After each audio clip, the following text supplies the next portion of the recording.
Good morning, Big Brother Hometown's Viewing Lounge. I am CLC, and this is another installment of Morning Tea with CLC, where we spill everything BBH 14. My God, we have a lot to frickin' discuss today, and it's no secret it's my birthday, and honestly, day 2 is a treat, and I can't wait to discuss it.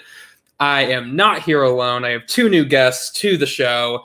First one wasn't officially named, but I'll say it. The player of the season of Big Brother Hometowns 11. You love him. He's from production. Daniel. Let's go! Luis cumpleaños T. T.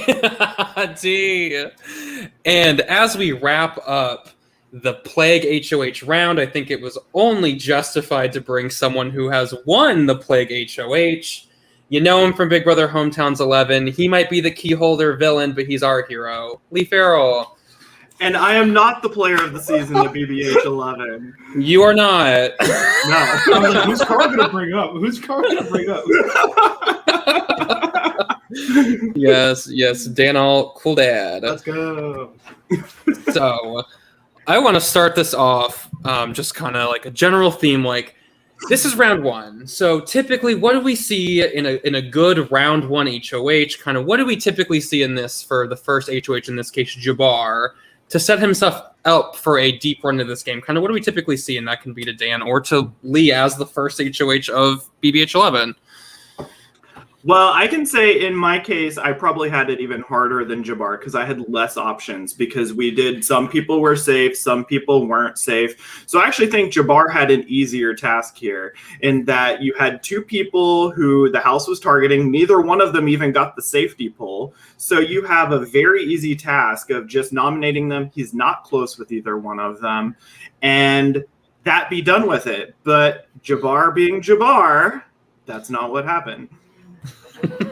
Yeah, I think, again, it's usually kind of a layup. Like, who haven't you talked to?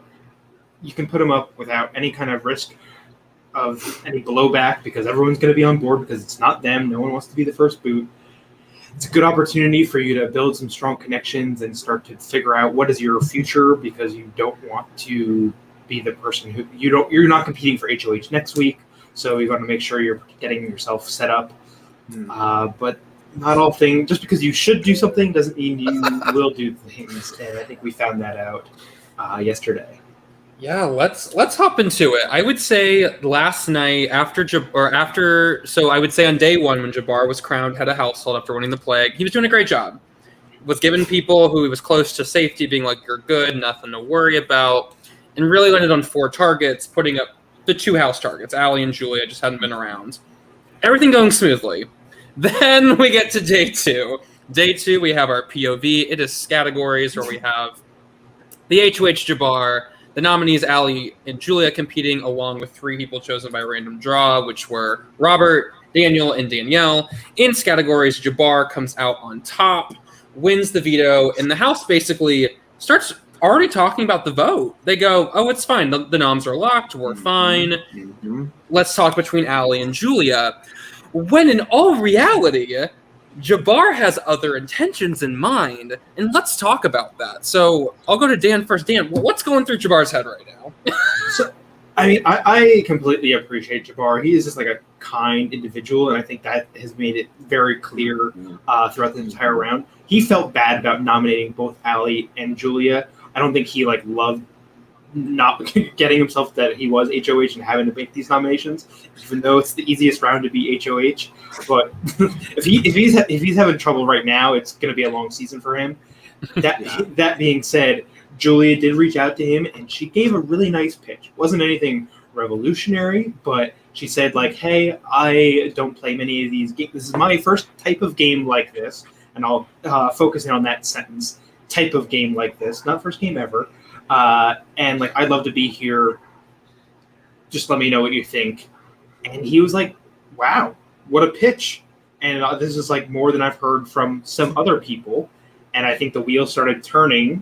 I think the challenge that Jabbar is facing is that he hasn't locked up anything too solid of connections. He doesn't have a ride or die. He doesn't have a small group that he's bouncing ideas off of, which is why the entire house is thinking, this is open shut. We're going to keep the noms the same.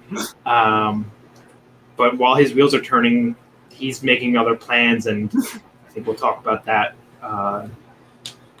So, Lee, what is Jabbar's fatal flaw here? I think we all kind of talked about it. What is the fatal flaw that he makes in the kind of hours leading up to his veto decision?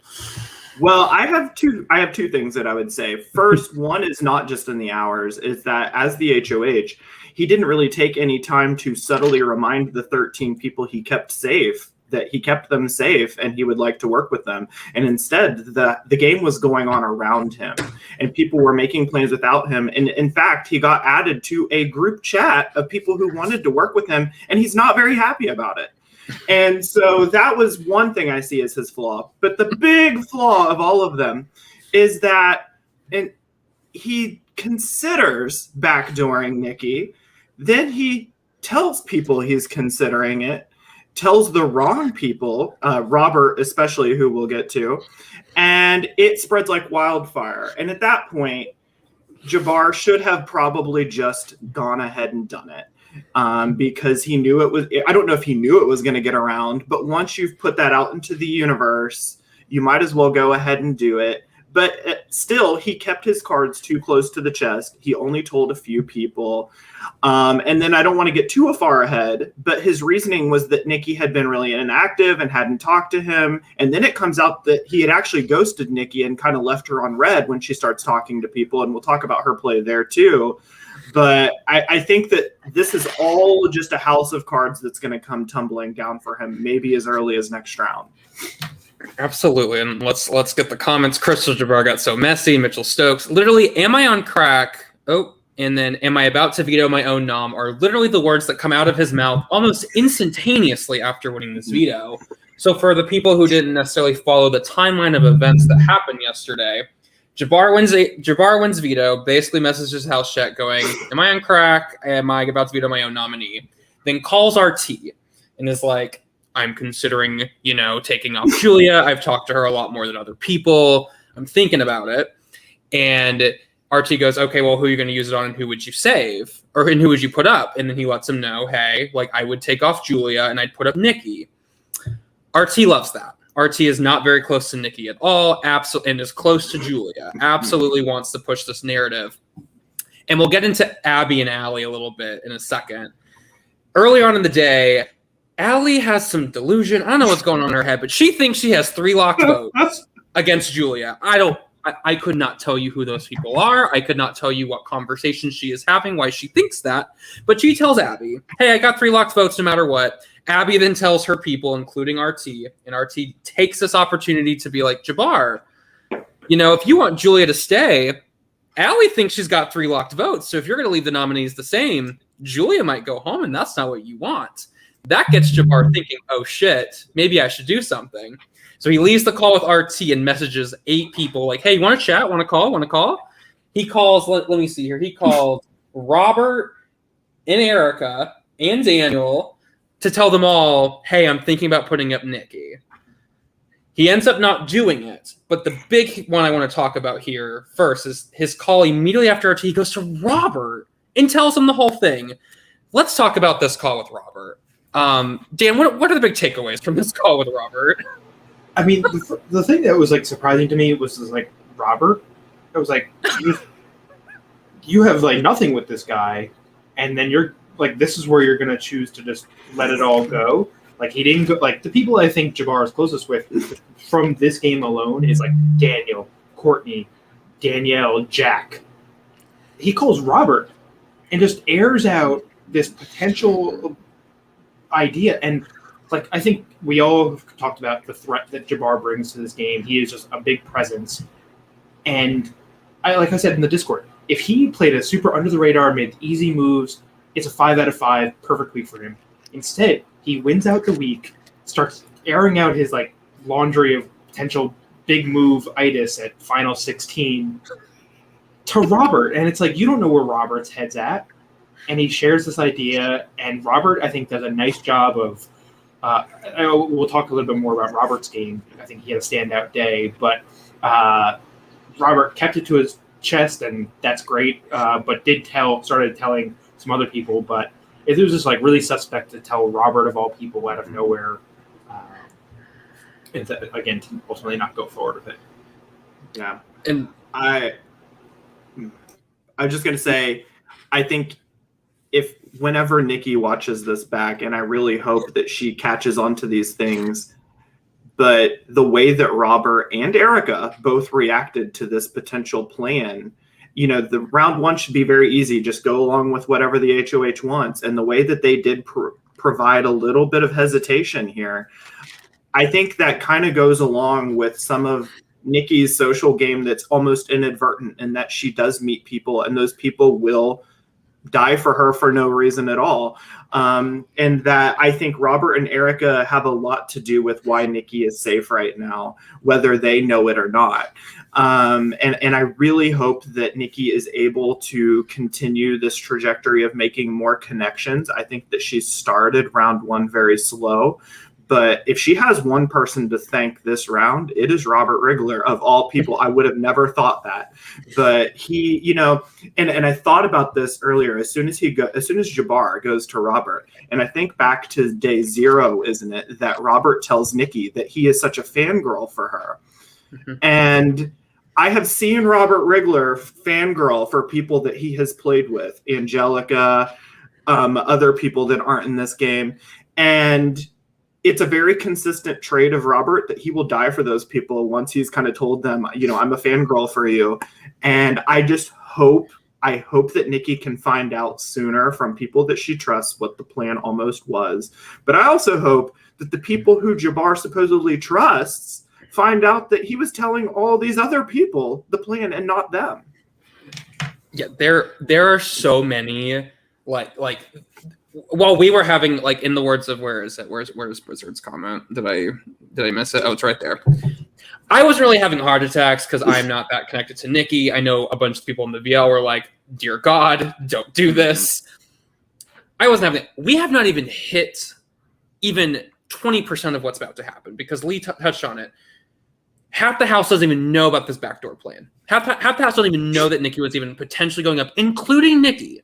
Like, her own allies, Erica, who's very close to her, Robert, who is in a trio with her, which we'll get to in a bit, Daniel, like, no one has told her that she was a possibility. So half the house has come. So literally, like, while half the house is discussing who should go home between Allie and Julia, the other half the house is like, is Nikki going to go up on the block? So half the house doesn't even know about that.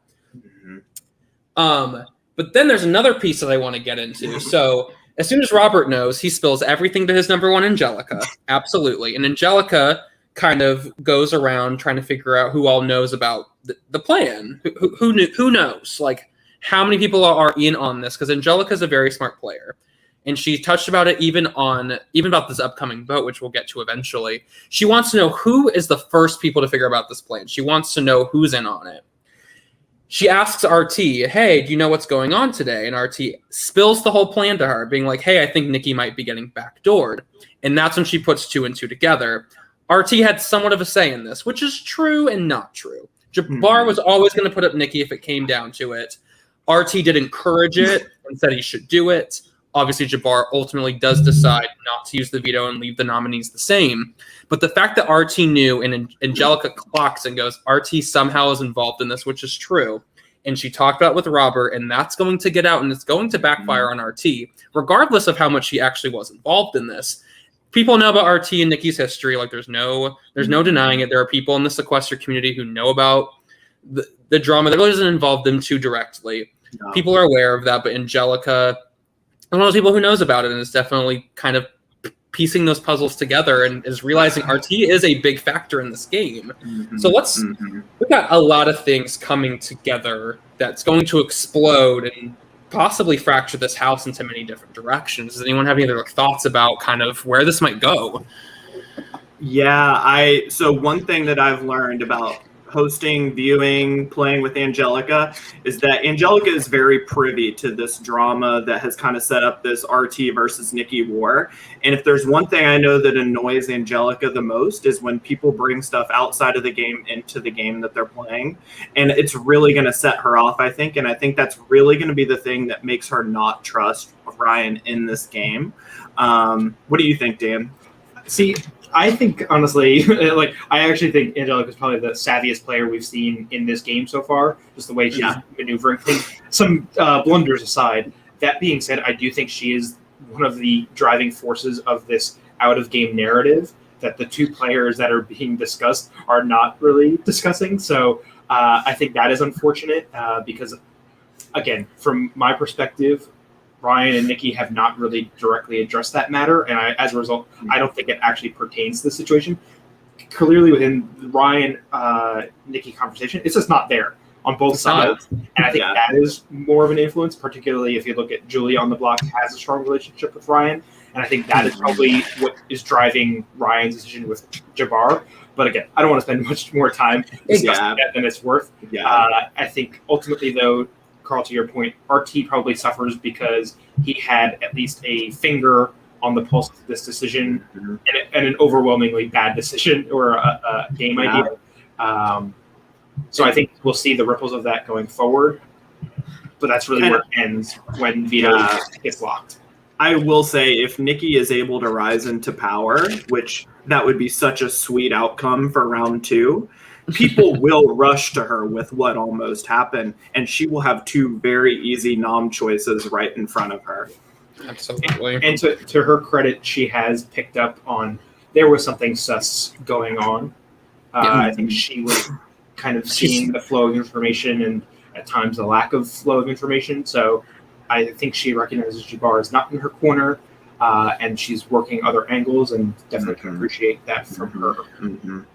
Yeah, she's definitely picked up that there's a lack of vibe there. She doesn't really know the full extent of what's going on, but she definitely has picked up the lack of vibe, which is a good read on her part. And she's bonding with other people about it. Jabbar at least said those exact words, that he keeps his cards very close to his chest. But those are words being used by people in the house, being like, even people who are close to Jabbar being like, I still see a little apprehension from him in terms of him being forthcoming with information. But that's enough about Jabbar. Let's talk about 2 gals who are kind of paired together who also didn't have a very good day too, and that's Abby and Allie. Danielle gets her hands on the BBH wiki. Shout out Max Teddy for doing all that work on the wiki. Danielle finds out that not only is Allie a returner, Abby has played the series 4 times and is ex-production. She finds out all of this and tells that right to Jabbar, who Jabbar is not happy that neither of the ladies have come forth and said that they are returners to the entire house. He's like, I don't care that you're returning. I don't like that you're hiding it.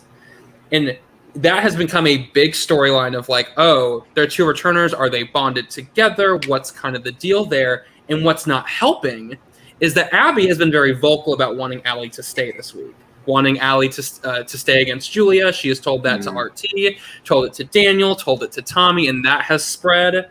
So let's talk about what kind of danger this poses to Abby's game, who as of day 1, I would have said was atop the power rankings. Right now, I'm unsure of where she kind of falls right now because of her so hardcore allegiance to Allie. Yeah, I don't think Abby has plummeted by any means. I think she's made it clear to the people she trusts where her initial mind is at. She is definitely had conversations with Allie to say, here's what you need to do. And I think I would appreciate that from Abby. Yeah. She has not pushed that narrative to people she does not trust. And so I think she at least has contained it. And I mean, if I'm her ally, like, yeah, it's kind of weird you're pushing for someone to stay on week 1 who's inactive. But on the other hand, like, it is good to be like, I at least know where Abby's head is at. So I'm not the most concerned. It's something to watch out for. I think we'll get there, but I think by the end result, I think Abby's game will improve by subtraction. I could not agree more. I actually think that Abby probably doesn't realize how good it would be for her game for Allie to leave, because having 1 returner with 14 other players, not really that threatening, at least not in my opinion. And the other thing that they could probably surmise in looking at the wikis is that Abby's played all those times, but how successful has she been? And so that might also be something that could lower that threat level for Abby going in. I'm not that worried about her. I think that her stock lowers a little bit, but I think especially if Allie can leave tonight, I think Abby should be sitting pretty for a few rounds at least.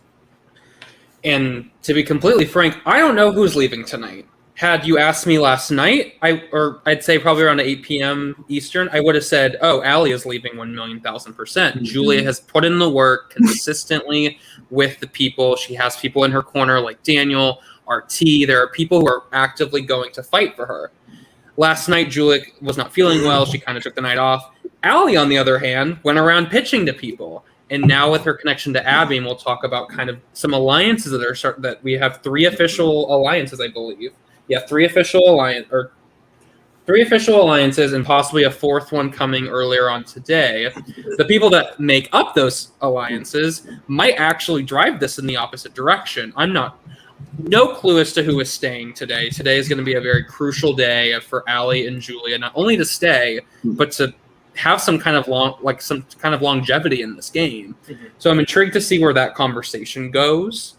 But I do want to talk about some people. I want to give some highlights to people who had some really good days yesterday. I'd say the best people of the day were Daniel, Tommy, and Robert. I think those 3 easily had the best day too.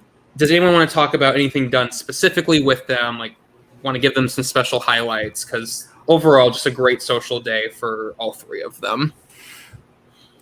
I would just say that. Go ahead, Dan. Go ahead. I was going to say, I think Tommy had a fantastic day. He finds himself, I think, probably best positioned in this game, all things considered. He has found himself in 2 different alliances comprised of different individuals at times. He has got on call with many people. He has this block of vote, and I don't think it's going to actually impact him, but people recognize him as kind of a presence in this game. He had intentionally missed out on a one-on-one conversation with Courtney for a long time, but they've since rectified that and have a call later today. I think he's covering his bases. I don't see him competing for an HOH, intentionally competing to win an HOH for a while because of how well positioned he is. Daniel had, again, a fantastic day. I think Mitchell said he had calls with about 80% of the cast yesterday. Like, that is a day. That takes work. And I think he's really made a tremendous effort. He's also very well insulated. He competed in the veto, and he came in 2nd place. I think very smart. I don't think he should have even tried as hard as he did, just because why would he win an unnecessary competition this early? But it's showing he's a competition threat, so, like, good on him. I think he's got a lot of longevity in this game. And then Robert is just like an infectious personality and an incredible strategic mind. He clearly is in this duo with Angelica, but like is definitely positioning his game for the future with or without Angelica. And I can't say that is completely reciprocated, but he was on the call with so many people last night and is also just getting tons of information from Angelica. I think he's going to also be very well positioned for the future of this game. I don't have a lot more to say about Robert, but I will say this about Daniel and Tommy. Daniel is doing about what I thought he would. Tommy's actually impressed me quite a bit more. What I worry about, and it could go either way because I know Daniel and Tommy are very close, but they are playing the same game. They are very much playing that friend to everyone, but friend to no one kind of thing. And I'm afraid that they might eventually clock each other on that because those 2, they can't both exist for too long in the game. And I do wonder if at some point one of them will get targeted for that very reason. Yeah, definitely. Tommy and Daniel are my stars. I did want to put Robert there as kind of the 3rd place finisher there. But Tommy and Daniel not only are being great with everyone in the house, they are supposedly number 1s with each other. So I do agree. I'm intrigued to see how long that loyalty stands for because they are playing very similar games. And neither has presented themselves as like the bigger target than the other. So really, I don't see the benefits as like someone's using someone as a shield yet. But like that's a big duo to watch in this game. I would not have, if you would have told me a couple days ago that Daniel and Tommy would be the center of all of this and be in the best positions here on the beginning of day 3, I'd be a little surprised. But I'm very impressed with them. But finally, on day 2, we get 3 alliances that are made. We have the Plague Doctors, which are 5 of the top 6 from the Plague. It's Tommy, Daniel, Abby, Jabbar, and RT. And this is the alliance that Lee was referencing that Jabbar wasn't too happy about being added to because he wasn't asked ahead of time. Abby kind of just made the alliance and didn't tell Jabbar, even though they all had universally talked about a layer of safety. Jabbar was just kind of like, hey, maybe you should ask me next time before you add me. We have the trio of Abby, Daniel, and Tommy. So they're kind of the core of the Plague Doctors, this trio. And then Jabbar and RT are kind of added on. And then we have the trio of Tommy, Robert, and Nikki that gets formed, which is ultimately why I think Robert is in a great position. Not only does he have great calls, he also has he's tight with Nikki and now has this deadly information about Jabbar that could prove to be very useful in the coming rounds if Nikki is to rise to power or someone very close to Nikki, like an Erica, like an Angelica. So Robert's in a very great position. Some other groups that have been talked about but haven't formed that I want to just bring up. Tommy and Robert have discussed a trio with Angelica. Nothing has formed as of now, but I would not be surprised to see if that forms today. Jabbar, Courtney, and Daniel definitely will be formed today. Daniel and Jabbar have talked about it earlier today that they will be forming that trio later, so that will become official.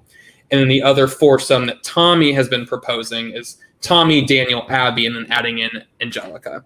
Again, nothing official, but something to be on the lookout for. But again, as you're hearing all this, Tommy and Daniel are in pretty much almost. I mean, Tommy's in every alliance. Tommy is in 5 of the 6 that are possibly going to be formed, and Daniel's in 5 of the 6.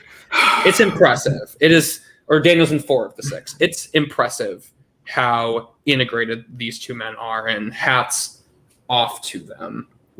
But I am a little fearful. And for that very reason, because there is a big group alliance that includes Jabbar in it. He is a little pressed about it. And if Jabbar becomes a target in round 2 or round 3 and starts throwing that alliance under the bus, and they realize that their precious Tommy and Daniel, who they think they have a group with, are all of a sudden in this group, and then people start discussing, well, what other groups are they in? I think that's where it could really be a downfall of both of their games. The other group that I would not be surprised if forms based on some of the chats. Obviously, I'm not in the chats, but from what I've seen, I wouldn't be surprised if Nikki, Erica, Angelica form at some point, especially if Nikki rises to power. And I think a lot of people would be rooting for that to happen.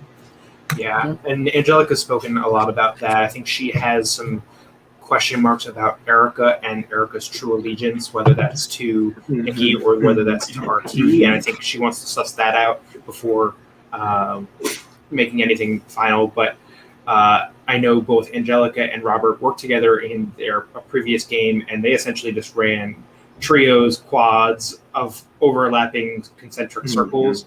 And I think they may try and do something similar here. We'll see. I think the game is picking up. I think people are already starting to look at what does round 2 look like and how do I best prepare myself for that. So we'll see. Yeah. Just some other players I want to highlight, not doing anything in particular that's amazing, extraordinary, but are making the effort, putting in some calls, having some social capital would be Jack. Jack really picked it up yesterday. Along with Courtney, AJ, and then we've talked about Angelica, but Angelica's also been hopping on a good amount of calls. So really good overall social gameplay from most of the cast. Let's talk about some players who, as we wrap up, some players who need to really utilize day 3 to their benefit, to have a better chance to survive in round 2, round 3, kind of this early pre-jury phase. Who needs to have a really good day 3? I mean, honestly, it is, I think, even still the people you just mentioned. While I do think Nikki could be considered to be a target, I do think whoever stays this week is probably still going to go home the next week, unless anything changes. And we could see potentially Nikki as a pawn or plan B if something, depending on who goes up. But there are a lot of people who could very well easily go up. I could see AJ going up. I could see Jack going up. And maybe a few others, just depending on where I could see Lance going up. Yeah, there it is. Yeah. One thing I will just because I didn't never appreciated it. Like I saw Courtney's interview and people talk so highly of her, and I just didn't personally get it. I think until I was on a call last night. I was on a call with her and Angelica, and like Angelica like will often like smoke a cigarette or something like that, and like Courtney is just like a social chameleon, and it's like unfathomable to watch. Like out of nowhere, I think Courtney just like has this bag of tricks, and she just pulled out a cigarette, and they just started bonding over smoking a cigarette. Yeah. And like I would not be surprised if like someone was like juggling on camera, and then like Courtney just started doing like a floor routine. Like that is how good she is at bonding about random things. So while she hasn't had like a spectacular game so far, I'm very excited to see where Courtney continues to progress there. I will say regarding that relationship, so I played a game with Courtney's sister. And Courtney's sister reminds me a lot of Angelica. So I think that part of the reason why they may get along so well is I think that Angelica may remind Courtney of her sister, if I would put my finger on that correctly. Regarding Nikki, though, I think it might be, if you're someone who is aware of the Jabbar potentially backdoor Nikki plan, you're probably not going to put Nikki as a pawn because you realize there might actually be traction to get Nikki out. So I'll be interested to see how that storyline comes along. One of the things I want to say about AJ, I do think AJ needs to continue putting in work, but I really enjoy the way AJ has been talking to the nominees, especially Julia, because I think especially in those early rounds and as people might get messy and start blowing things up as they leave, they're going to leave feeling good about AJ. And they're going to say, this is at least someone who didn't ghost me when I was trying to stay. And I think that AJ is actually doing a very good job in talking to the nominees. No, I absolutely agree. But I agree with Dan. I think everyone needs to continuously needs to be putting in the work. Today will be a very crucial day. The vote, I wish as much as I would love to give you all the tea and be like, here's who's going home, I don't know who's going home. Literally have no clue. Allie is on Pacific Daylight Time. She will be waking up probably about an hour or so, and she'll head to work. Julia's busy till 2:30, and the momentum is shifting towards Allie staying. So I'm intrigued to see where this goes, but definitely people like Nikki and Lance need to be putting in some effort into today.